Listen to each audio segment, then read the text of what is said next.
Res je, lahko rečem, da sem jaz in vsi moji sodelavci smo danes zelo veseli, za nas je danes zelo vesel dan. Moram reči, da smo na ta dogodek čakali celo desetletje, da prostore Tica iz Krekovega trga preselimo v nove, bolj primerne prostore.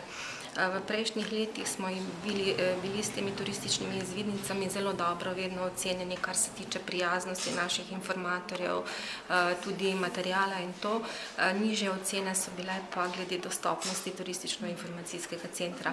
Verjamem, da se bo to sedaj spremenilo, saj je ta turistično-informacijski center z razstavnim paviljonom zasnovan zelo moderno, da je to velika pridobitev za Celje, atrakcija, lahko rečem mogoče eden od celjskih biserov, ki je dostopen tako za mamice z vozički kot za invalide.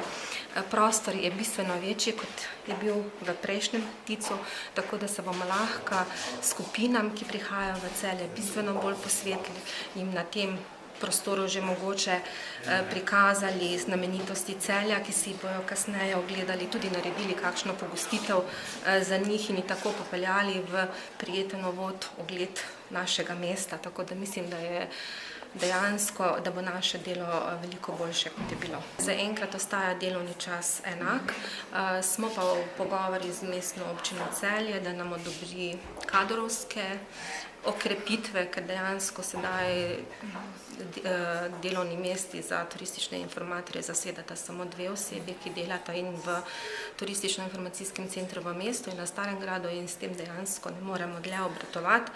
Kolikor bodo ti pogovori uspešni, sama si želim, da bi bilo tako in da bi Tic bil tudi od ponedeljka do petka dlje časa do večera odprt do 7-8 ure in pa tudi soboto oziroma v nedeljo, ker za vikende seveda mesto obišče največ turistov.